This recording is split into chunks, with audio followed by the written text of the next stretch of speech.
Hello' guys, welcome to my YouTube channel. আজি ভাবিলোঁ লাই শাক আৰু গাহৰি মাংস বনাইছিলোঁ, তাকে ভাবিলোঁ আপোনালোককো দেখাওঁ। ভাল পাব আপোনালোকে নিশ্চয়। যদি ভাল পায় লাইক, কমেণ্ট আৰু শ্বেয়াৰ, ছাবস্ক্ৰাইব কৰিব নাপাহৰিব আৰু কাষতে থকা বেল আইকনটো ক্লিক কৰি দিব। এতিয়া চাওঁচোন গাহৰি মাংস কেনেকৈ বনালোঁ লাই শাকৰ লগত। এয়া বজাৰৰ পৰা নিচাই গাহৰি মাংস লৈ আহিলেগৈ। এয়া চব ৰেডি কৰি লৈছোঁ আৰু লাহে লাহে ৰেডি কৰি মেলি ফাৰ্ষ্ট গাহৰিখিনি বইল কৰি ল'ম। আমি এতিয়া গাহৰিখিনি বইল কৰি ল'ম। এতিয়া তাৰপৰা কাটি ল'লোঁ আমি বিলাহী, জলকীয়া, পিঁয়াজ, লাই শাক, ৰচুন আদা পেষ্ট। এয়া গাহৰি বইল হৈ আছে। বইল গাহৰিত তেল অকণমান দিলেও হয়। সেয়া তেল নিজে নিজে ওলাই গাহৰিৰ পৰা আৰু জলকীয়া দি দিলোঁ আমি। এতিয়া বিলাহীখিনি দি দিলোঁ। বিলাহীখিনি আৰু অকণমান ৰঙচুৱা টাইপৰ হ'ব লাগিব। নিমখ হালধি আমি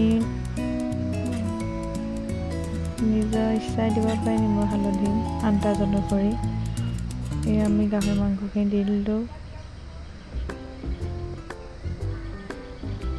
গাহৰিখিনি দিয়াৰ পিছত আমি এতিয়া লাই শাক দি দিওঁ। গাহৰিখিনি অকণমান সিজিব দিব আৰু এতিয়া লাই শাক দিছোঁ। বহুত ভাল লাগে এনেকৈ গাহৰি লাই শাক খাই।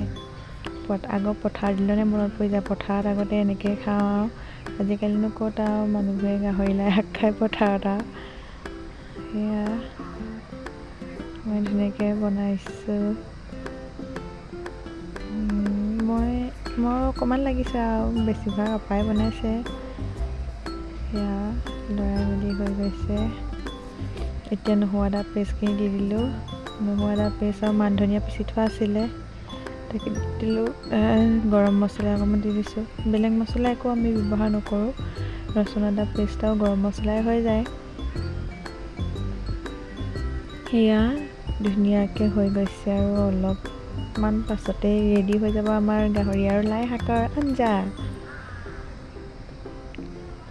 আপোনালোকে কেনেকুৱা পালে জনাবচোন কমেণ্টত। এয়া খাবলৈ ৰেডি হৈ গ'ল। আজিলৈ বাই বাই।